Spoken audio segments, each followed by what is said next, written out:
Call in by clicking the link in the stream's description. The professor wants to hear from you.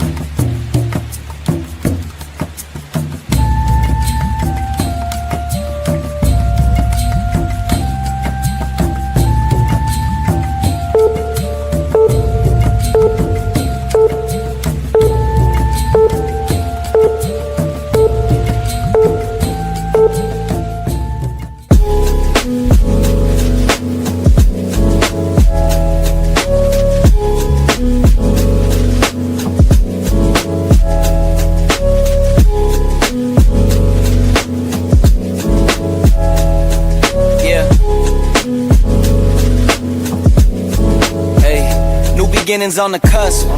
Not too old to adjust. Old dog, new tricks. Remember, I was just a pup. Something dirty in my cup. Clean soul, good car.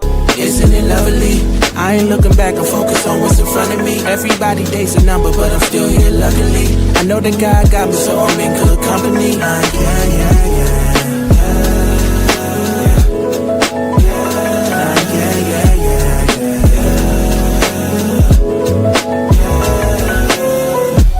Isn't it lovely?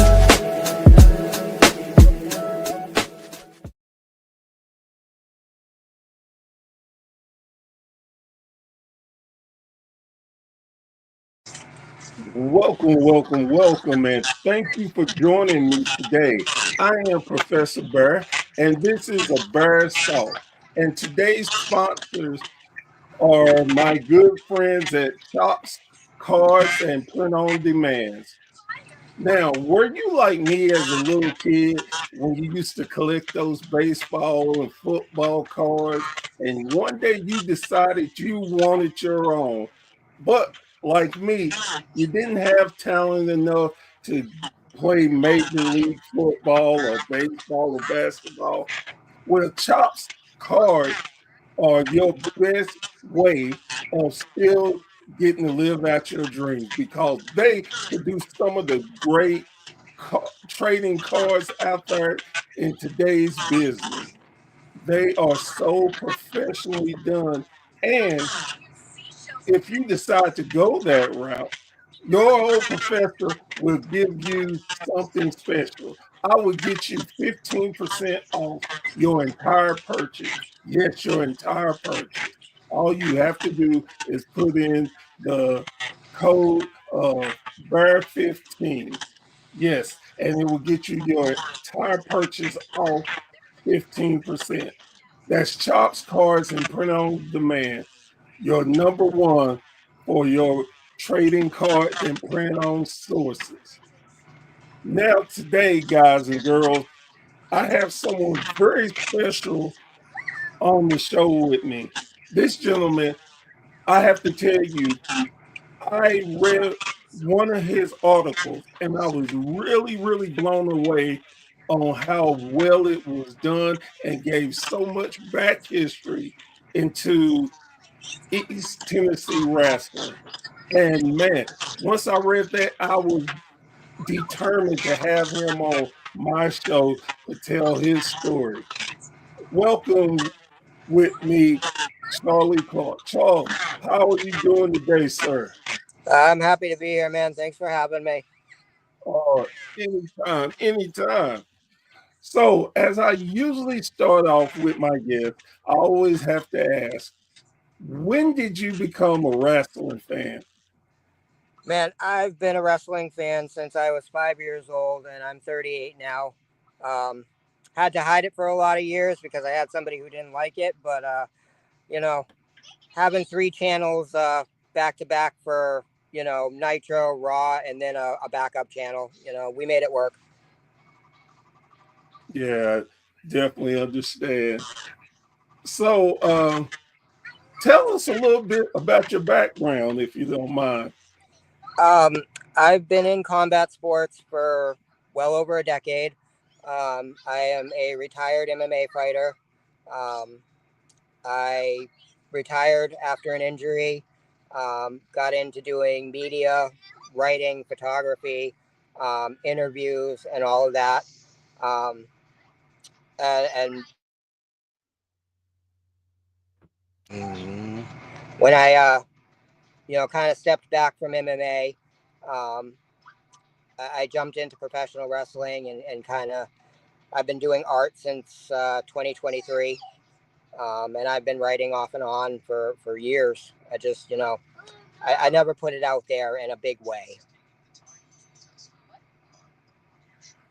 So what possessed you Sorry, after I the can't hear MMA you. to get back into wrestling? Mm, This is going to be an issue. So what possessed you to get back into Sorry, wrestling brother, I after? can't hear you. I don't know why. Oh, okay. What about now? Can you hear me now? Is that any better? I can hear you. Can you hear me? Can you hear me now? No, cancel.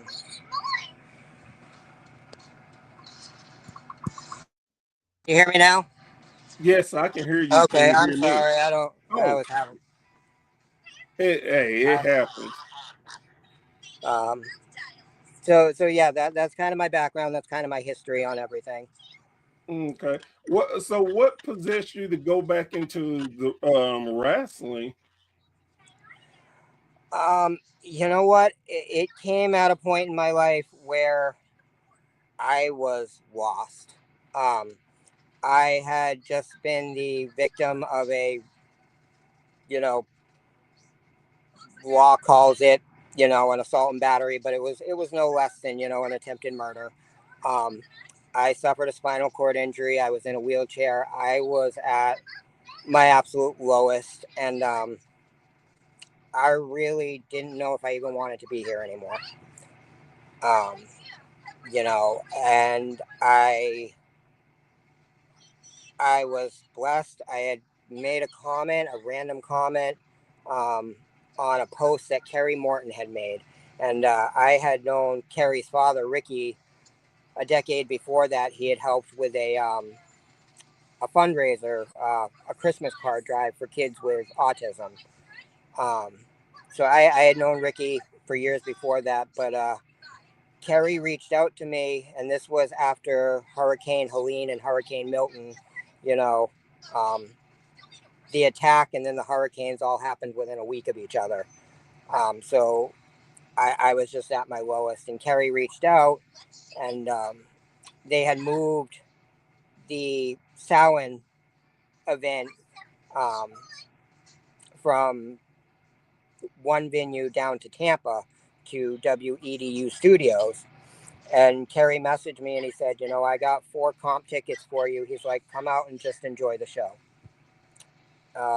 I went out. I met Trevor Murdoch, Mike Knox, Brian Idol, you name it, Odinson and Kratos. And it reinvigorated my passion for this sport and this business. It's great to hear. On a side note, I would say Ricky and Kerry Morton are some of the sweetest people out there. They are just so generous and love those guys so much. I've said it for it'll be a year in October since that first event. Um, I wouldn't be sitting here talking to you right now if Kerry hadn't done what he did for me. I'm super glad that he did. So tell me, how did you get to the writing part of it? Oh man, I've been a writer since I was little. I was always writing stories, creating characters. It was just something that I loved to do. Um, it kind of took me away from um, the situation that I grew up in, um, coming from a home that had a lot of violence and a lot of yelling. Um, my writing and my art were always my escape from that. That's cool. So with that being said, how did you transition to being able to do the articles that you do? Um, I I did a lot of online study for writing and journalism. Um, I did build a media company back in 2014 when I transitioned out of actively competing in MMA. I built a huge media company. I did photography, I did articles, I did interviews. Um, and then, right around 2018, I kind of life changed and I kind of had to focus on other things, so I kind of got away from it. But the ability to write and to tell stories has always been there, and it's just so fluid because I love what I do so much, and I'm so passionate about putting this sport and this business on the pedestal that it should be, without you know the dirt sheet style or the rumor mills. I focus on facts. It's facts first. Sometimes my writing's a little kayfabe, and I can get a little heelish with it. If you read the Carson Drake article, but it's all in fun.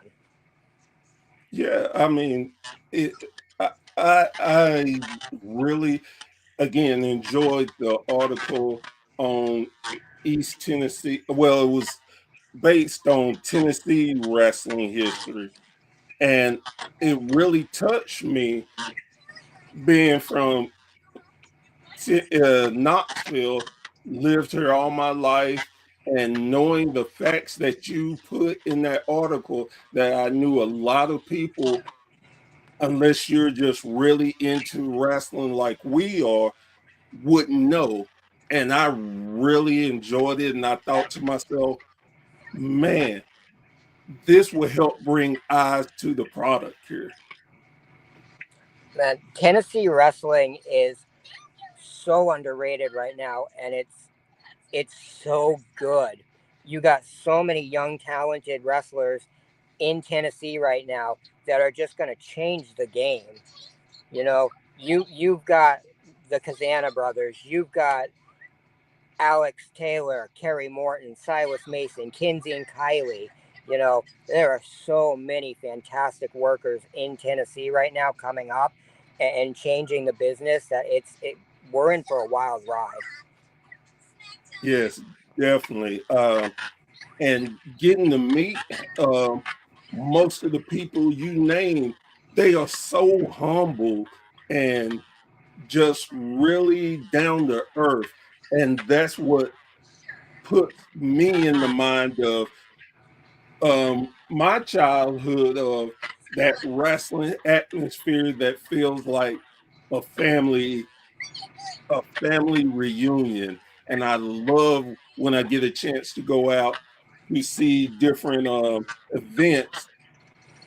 Wrestlers see me and make sure they speak. And like I said, it's just like a family reunion each and every time. And I love that. But it really is. And I have said it before, and I'll die on this hill. I'll stand on it and I'll die on it.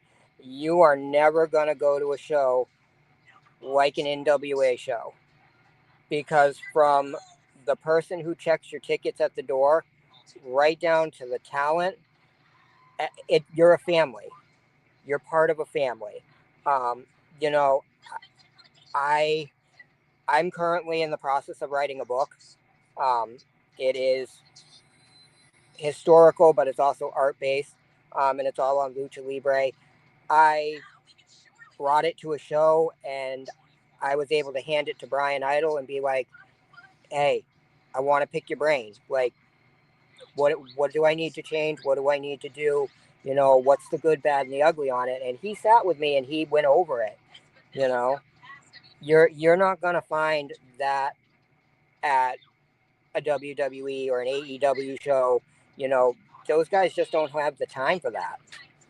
You know, um, every NWA show I've gone to for the last year, we're there 2 or 3 hours after the event, just hanging out and talking and, being a family, and that's what it's all about. Billy Corgan has really done an amazing job, not only with keeping to the history and the lineage of the NWA, but bringing it into the modern era and still giving it that family feel.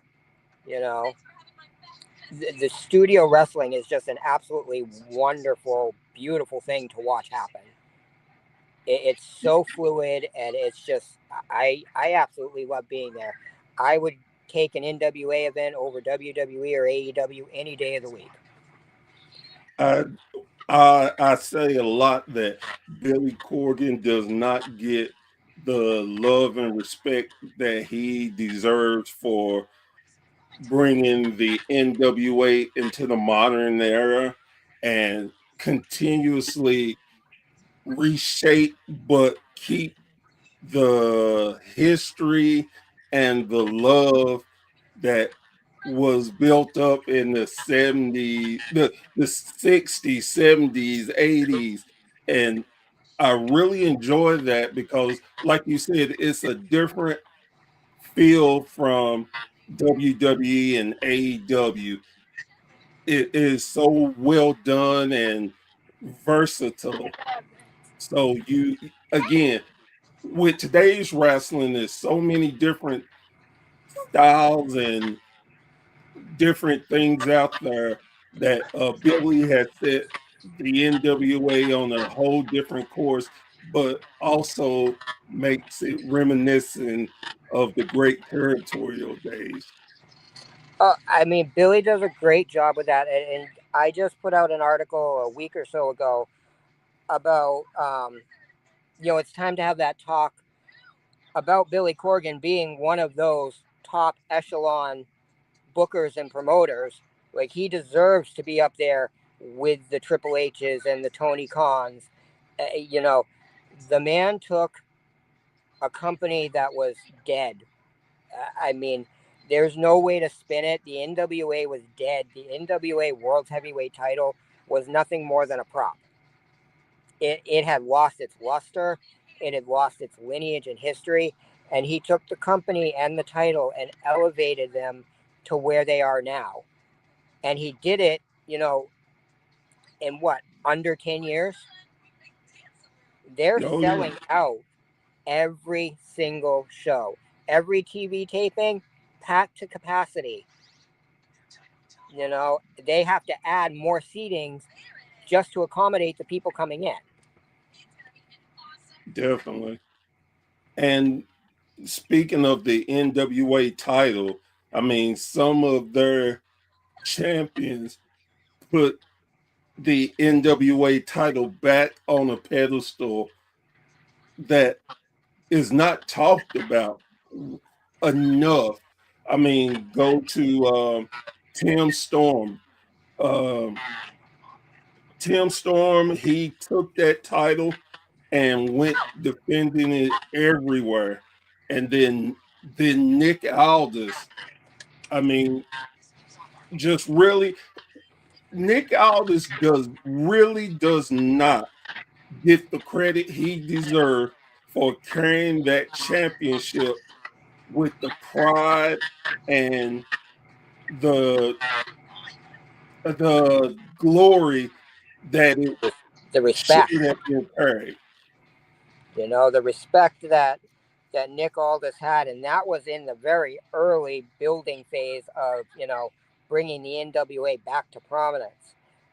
Without Nick Aldis carrying that title, the NWA doesn't become what it is today. You don't see guys like Trevor Murdoch, EC3, my buddy Tom Latimer. You don't see those guys hold that title. And make it meaningful too.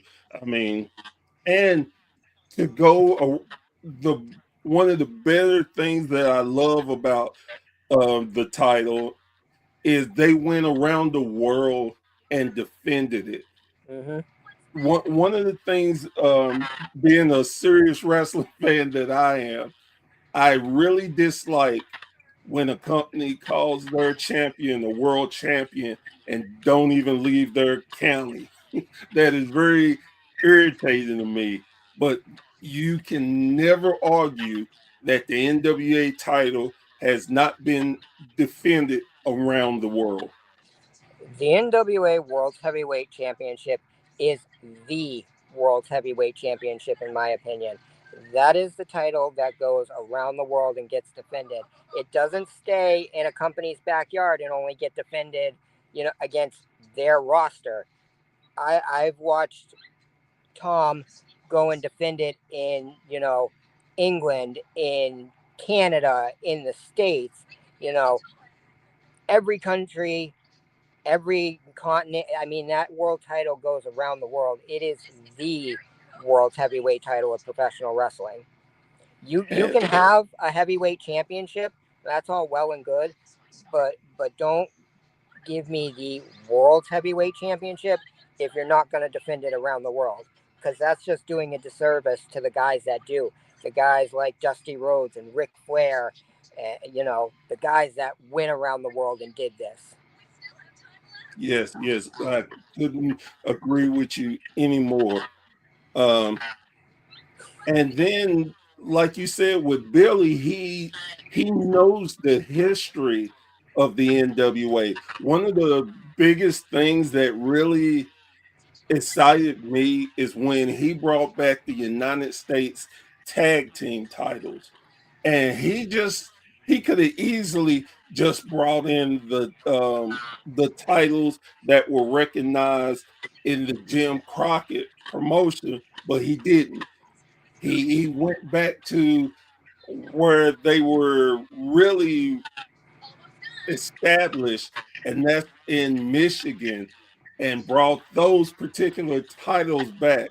I mean, I think of myself as a big um, wrestling historian when I had to look up those titles and like, wow, again, I just really appreciate Billy's history and knowing the history and try to get it out to the younger people today so they can know their history.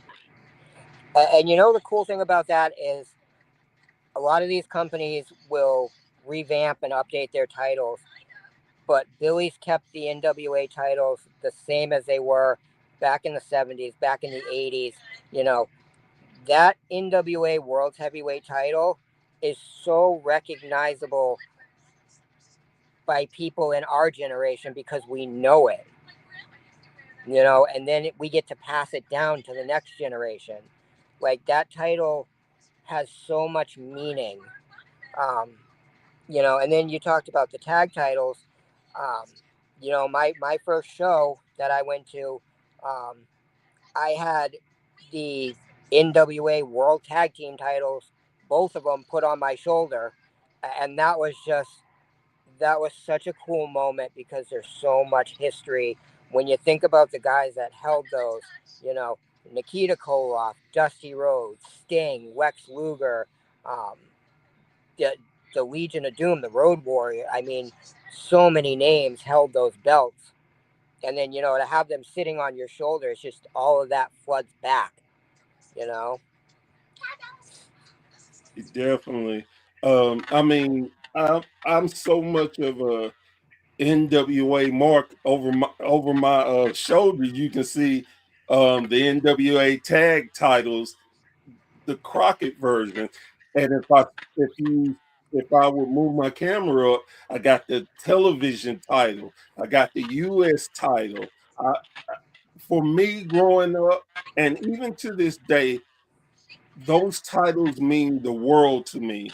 And if I ever got a chance to be in the business, my whole goal was to be able to hold one of them to say, hey, I am an NWA champion. And that would have been my whole dream right there. But I can't even tell you that's my dream. And, I know I'm well and past that point of ever making that happen. Um, but man, it would be cool, you know, just to say, I was an NWA champion. It would. I I don't have them out now because space wise and everything. But I before I really started getting into doing the art and everything, I was a collector. I have over 80 mini belts. You know, ranging from FMW to the NWA, WWE, WCW, you name it. Like I prided myself on just being a historian and being able to tell people the lineage and the history of those belts. And But and you can tell that in your writing. That's what I think drew me to your writing. It was just the way you put the history in, and I was able to feel it because I come from that same background, but it meant so much, and that's why I thought to myself, good Lord, I have to do more research and find you and tell you how much I appreciate your writing. That again, and I'm not that big of a writing person and reading person, but it put me in the mind of when I used to buy the Pro Illustrated wrestling magazines. That's how much it hit me. that was the era I grew up in, where I had the magazines. Um, you didn't have the options to stream or anything. You had to do magazine trading, tape trading. And that's one of the things that I talk about so often is today's generation of wrestling fans does not understand how good they have it. They have professional wrestling on tap 24 hours a day, 7 days a week if they want it. But for some reason, all they can do is pick apart the negative in it. Like, we didn't have that in our generation. We had, you could watch WCW, you could watch WWF. Sometimes you'd get an ECW stream, but if you wanted to go outside the box and watch things from Japan, like, you had to bust your butt to go find it. Oh yeah, definitely. I I remember, and then if you were blessed, you got your local promotion that like Continental. Man, big Continental wrestling fan. Then we were lucky enough to have cable, so I got to see World Class, and every blue moon I might be able to see the AWA when it was around. And so every now and then I got outside the box and I knew of a wrestler because I saw him in a different territory. But like you said, the magazines, I mean, I still have all the magazines that I bought when I was a kid. I still have them. And that was the thing. That's how you found out about Memphis, what was going on in Memphis and what was going on in Portland. It that was our internet, was those magazines. I'll tell you, I started off as a WWF, WWE guy. Um, like I said, I was like 5 years old. Getting into my teens, you had WCW, and then you had ECW, and then you started seeing these guys, and I can remember when I started seeing guys like Rey Mysterio, Juventud Guerrero, Psychosis, La Parca, Mike Awesome. Like, I wanted more. I wanted more, and that's when I started branching out and looking at the stuff from Mexico and the Lucha Libre, and looking at the stuff from Japan, and that's when I found guys like Hayabusa, who I absolutely love. Hayabusa. I am the biggest mark for Hayabusa. So that's where I found FMW, and then you found things like deathmatch wrestling, and you realize there's so much out there to digest. Like, I couldn't get enough of pro wrestling. and I wanted it in all its forms and all its styles. That is that's one of the things for um with my wrestling company, WSN, and our wrestling app. We give so many different styles of wrestling for people to can watch, give you documentaries so you can find out the history of wrestlers and just so many different things. Like you said, that is one of our goals, is just to keep the history alive and let the younger people learn a lot of history and not just be stuck on the big companies. Understand to check out your independent promotions around you, and because you never know who you will see in your promotion, and 5, 10 years later, they may be the world heavyweight champion in WWE or AEW or wherever. So that's why you really need to support indie wrestling, because you are building the next generation of stars, and and to get to know them and to go on a journey with them is so amazing. Indie wrestling is the heart and soul of professional wrestling. It's not a developmental system. It's the heart and soul of professional wrestling. Without indie wrestling, you don't have AEW, you don't have WWE. And I think people forget a lot of these guys that you're watching, CM Punk, Seth Rollins, AJ Styles, these guys all came up on the indies. They all came up on the indies, Ring of Honor, you know, these were indie guys. They were indie guys that just happened to make it to WWE. But that doesn't take away the fact that they started as indie guys. Independent wrestling is in a boom period. Professional wrestling as a whole is in a boom period right now. But indie wrestling is just spectacular to watch because there are so many names and so many companies that you can go from deathmatch wrestling to lucha libre to strong style. You can have it all. One of the people that I credit with, being, um, besides Kerry, being the first person to really step up and support what I do as an artist, um, is John Bullard, who co-owns Fantastic League of Wrestling. Um, and John is just an absolutely wonderful human being. His company is very much like old school Chikara wrestling. It's very character based. And it's just, I mean, if you get a chance to watch it, it's absolutely phenomenal.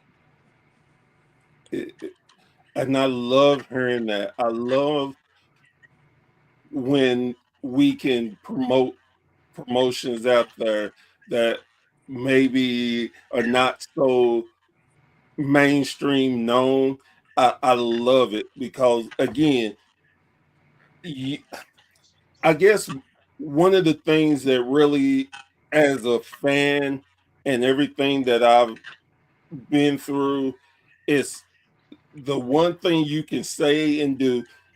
You can make a living on the indie scene now without having to go up to the bigger promotions. And that was so unthought of 10, 15 years ago.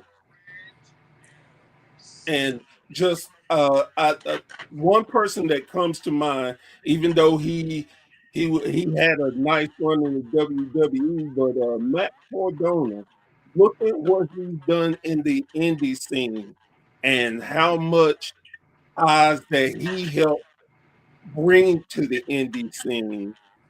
He shows that you do not have to be a part of the big company to be a legend in this business. I mean, Matt Cardona is everything he says he is. He is the indie god. Um, Shotzi might question that, with recent events, but Matt Cardona, he left WWE and he completely reinvented himself, and he is everything he says he is. He is the deathmatch king. He is an indie god. Um, and no, 10, 15 years ago, WWE was the be all end all of professional wrestling because they monopolized the sport to the point that nobody else realized there was anything outside of that. You know, Vince McMahon created a bubble in professional wrestling that didn't help the sport, it hurt it. It hurt it immensely because, and we're still feeling the repercussions today with the new fans because they're like, oh, WWE is the be all end all. No, it's not. And there's no monopolization now because you have AEW, you have the NWA, you have the indie companies out there. It's no longer monopolized. Now they're trying with the purchase of AAA, which I hate. I'll be blunt with that. I hate the purchase of AAA. And I'm really not a huge fan of the partnership with TNA. And I say that because what I'm seeing right now is, your two main titles for AAA and TNA, your AAA Mega Championship is held by a WWE guy, and your TNA World Heavyweight Championship is held by an NXT guy. What's that doing for either of those companies? It is so funny that you bring that up because I have a discussion with some of the guys that work with me. We talk about it all the time, and like I tell them, I get the point of the chase. I get the point of putting more eyes on the product because a WWE guy holds that title, so they're more likely to check in on it. But I tell them this all the time. Also, I said you make the title seem weak. You make the company that you took it from seem weak when they can't get it back. You can do a chase, but if that's your formula for each and every promotion that you take over, a lot of people are not going to be into it. There's other ways of getting eyes on these companies without making WWE superstars be the top guys and the chase. I definitely agree with you. There's different formulas, and I definitely agree with you about monopolizing. Monopoly does not help anyone in the long run. It just doesn't. When And you go ahead, go ahead. when you monopolize an industry the way Vince McMahon did back in the 2000s when he bought ECW and he bought WCW and he left no alternative. When you monopolize that, you're hurting the industry. You're taking jobs away from people. The indies were not nearly as strong as they are today. Like the indies could not compete on that level with that monopolization. It was just impossible from a business and money standpoint for them to be able to stand toe to toe with a juggernaut that had just purchased the number 2 and number 3 companies in the country. It just wasn't going to happen. But we saw a lot of guys and a lot of people lose their jobs because of that monopoly. We saw a lot of people get fired, so that hurt the industry. And it goes right back to what I said about putting the industry in a bubble where people only believe there's one, number one company, and you can only be a fan of that number one company, and anything outside of that company, you're not a real fan. Well, and I agree with that. But and as much as I criticize WWE on a lot of things, I have to turn around and give them credit because now at least they recognize there are other companies out there. There's other titles. And I think that's a very good thing for the general public to learn. Hey, all this time I thought it was what New Japan. So now they're actually helping other company get eyes from the fans who wasn't just a general wrestling fan. So I do credit them for that. And that was a big thing when Vince stepped down, is that all of a sudden you saw that fourth wall and that bubble pop. That fourth wall was broken because all of a sudden we're mentioning New Japan and we're mentioning AAA and CMLL. You know, we're not mentioning AEW because that's a naughty word, you know. Right. But we're mentioning these other companies and we're mentioning that, hey, this guy held this title in this promotion, you know. So the fourth wall there is definitely broken. It's just going to take a lot to fix the damage that was done initially. And part of that damage is I can't pin it solely on Vince. I gotta pin it on the guys that are doing media. Specifically, I gotta pin it on a guy like Dave Meltzer, who just feeds the divisiveness in pro wrestling, you know, and that gets fans going, and that causes these little turf wars. Um, we don't have to, you know, we don't have to have turf wars over who likes what. You know, you like AEW, you like WWE.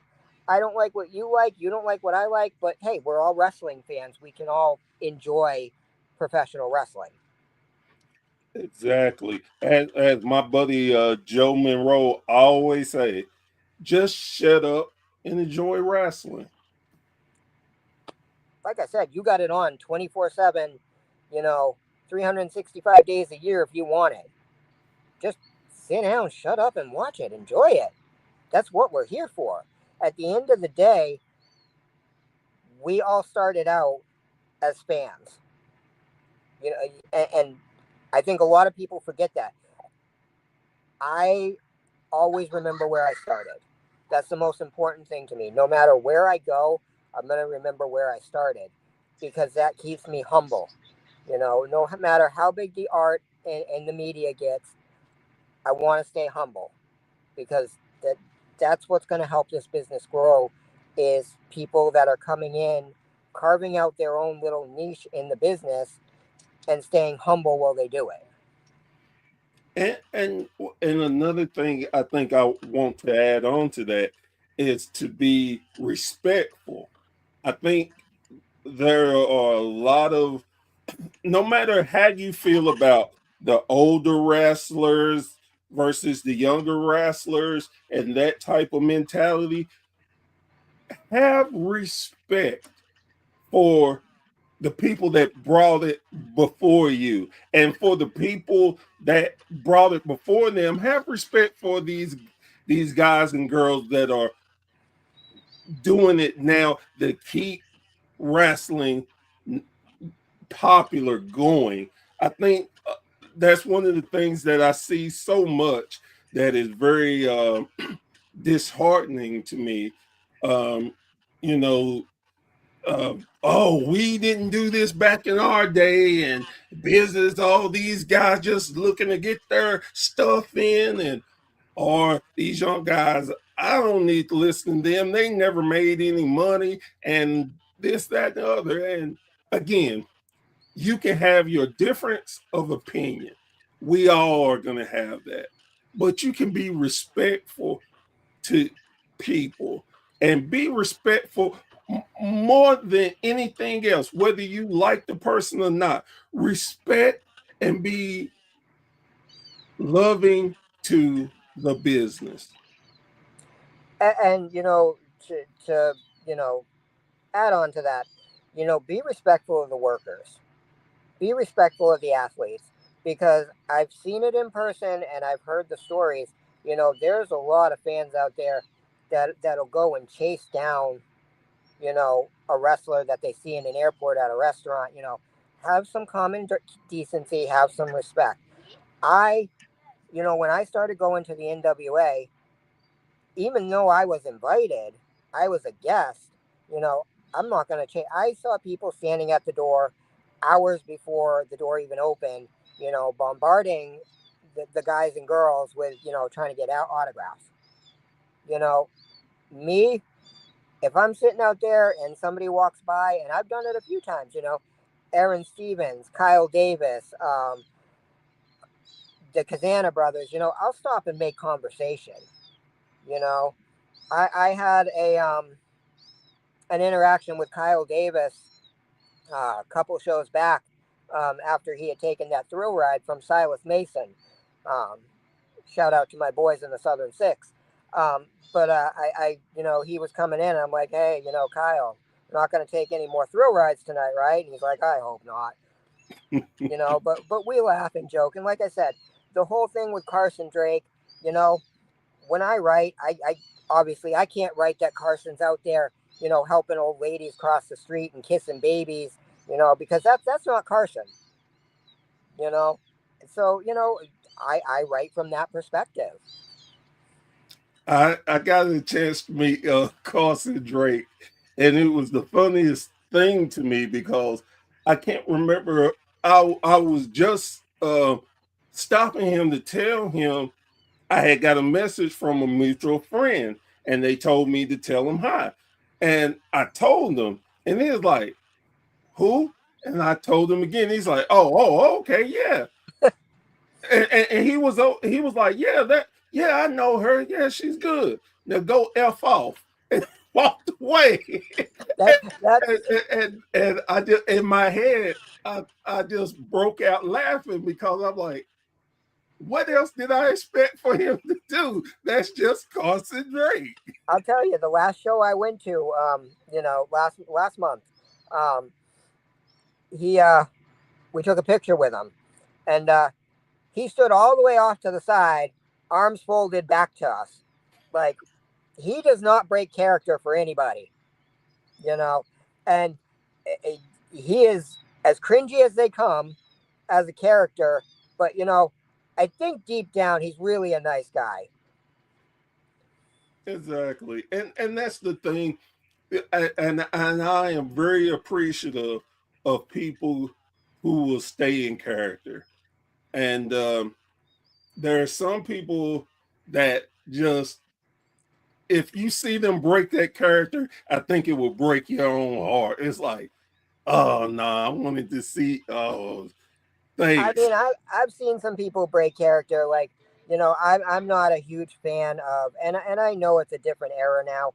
You know, I'm not a huge fan of the whole Undertaker being on podcasts and LFG, and like, that's not the Undertaker I grew up with.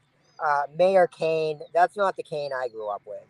You know, but I mean, when you meet people in the business, like, I was always told, never meet your heroes because you'll always end up disappointed. And I'll tell you what, I've been more disappointed in the people that share blood with me, that I grew up with, than any of the people that I've met in professional wrestling. Like, I have never once been disappointed meeting a professional wrestler. And I've done autograph signings with, I photographed an autograph signing about 10 years ago with Rey Mysterio. I have met Vincent from The Righteous. Like I said, I've met Murdoch, Knox, Kerry, Aaron Stevens, Tom Latimer, Carson Drake. I have never once walked out of one of those encounters like, man, that just wasn't what I expected. You know, it's always been like, man, that was more than I expected. I think for me, I definitely learned this year. I always have respect for the wrestlers, but to be in their shoes just a little bit, like when I have people come up and ask me for an autograph, I'm blown away by that. I'm like, you know me, and you want my autograph? It's like, wow. No matter how I was feeling before they stopped me, I make sure to be very humble and thank them and give them what they want. Um, I had I had a wrestler come up to me and he's like, "Man, can we take a picture?" And I'm looking at him. I'm like, "Shouldn't I be asking this question?" It was like, wow, and it's amazing. I haven't gotten to that point where anybody's asked me for my autograph, but I did at the last show. I brought 5 different pieces of art that I gave to 5 different wrestlers, and I'll tell you, Tom Latimer was the one that kept saying, "Man, do you want me to sign this for you, and you can just bring me one next time?" I'm like, "No, this is for you. Like this is me giving back to you for everything you've done for me. Like I signed it for you. I created it for you. Like take it home and put it on the wall, you know." And it was a really cool feeling because that's the first time in a year of going to NWA events that I've had enough confidence in myself to say, okay, I'm going to bring these and I'm going to get them into these athletes' hands. Um, I got it.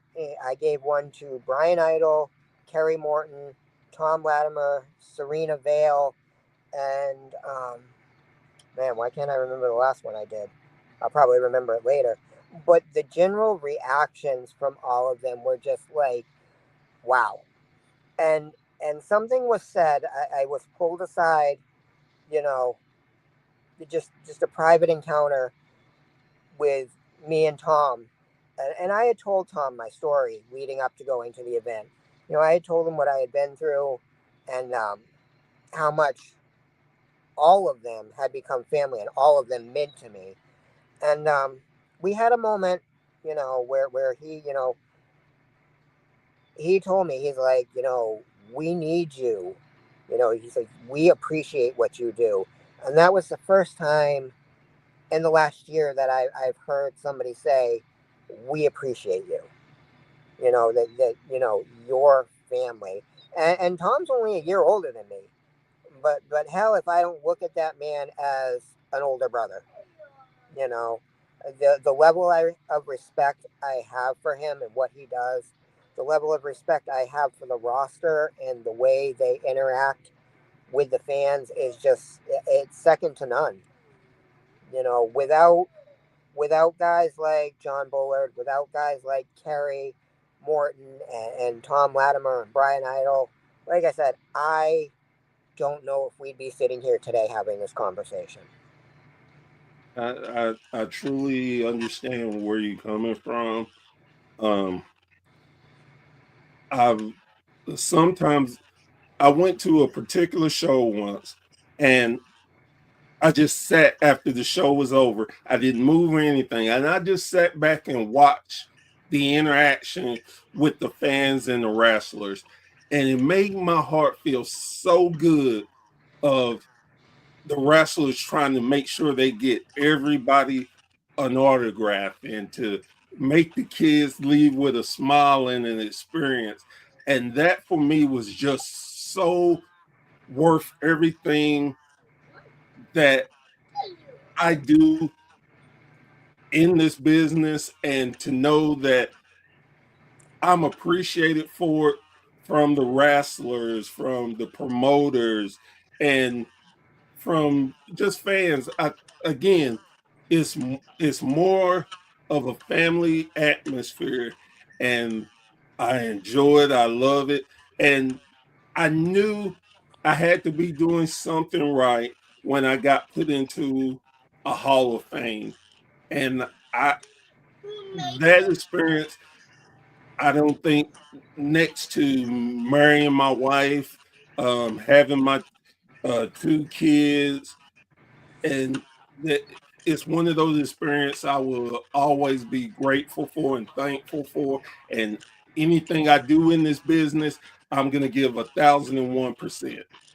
I mean, no doubt about that. Like I said, um, my kids have fallen in love with professional wrestling over the last year. My 6-year-old, she's autistic, so we have some challenges there, but she absolutely adores Kinsey Page, and I could not find the words to thank Kinsey enough for what she's done for my daughter. Um, my daughter's literally tried to jump in the ring to save Kinsey. Um, the last TV taping, Kinsey took a bump, and my daughter's like, I need to go out back and check on Kinsey because she's my best friend. She met her personally. Um, she's always pointing her out when she comes out to the ring. Um, Kylie met her. They absolutely adore her. But I can't thank the Page sisters enough for what they've done for that little girl, because that little girl looks at me and says, "I want to do that." My son's a year and 2 days older, and he told me the other day. He goes, "Daddy, what if I want to wrestle when I get older?" I said, "Do it."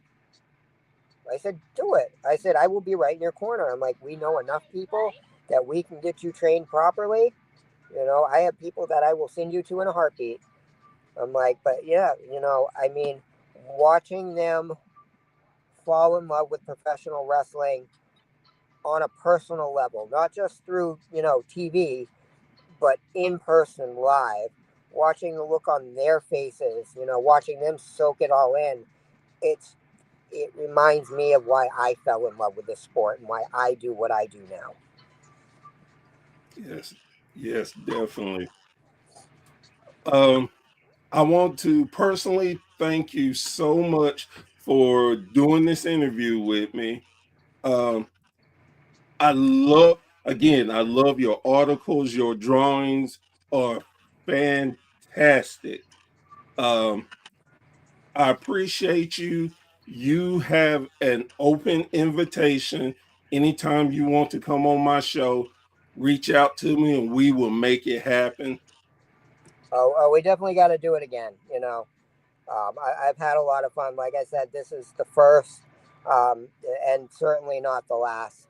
That this has been an absolute blast to be a part of. So thank you for inviting me and having me here, and thank you for supporting what I do. No, thank you for doing what you do because again, I know from the articles you're making wrestling fans. And again, it's great to see.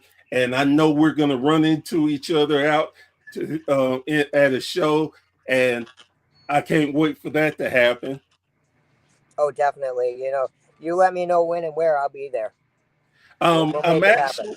actually my goal is to go to Crossfire's um, next two events in Sevierville. That's my goal because I generally go to Crossfire Wrestling.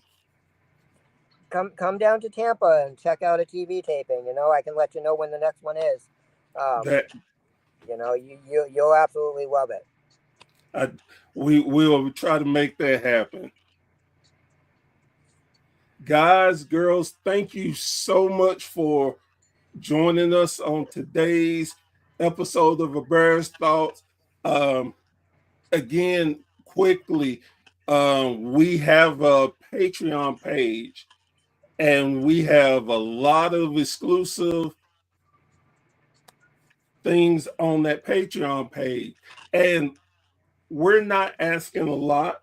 I mean, hey, this is not just for the WSN, this is for the wrestling community. We definitely believe in helping wrestlers who are having a hard time. We believe in helping promotions, charities. So if you find it in your heart, man, check out our Patreon page, and there's a lot of different exclusives. Like I brought back Professor Bear's wrestling history class, and got some good shows that are coming up for that. So if you will, check it out. And again, definitely continue support WSN. And if you haven't checked out our app, it's free. And we're on Roku. We're on Apple TV. We're on Fire Stick. We're on Amazon Prime. So why haven't you? It's free.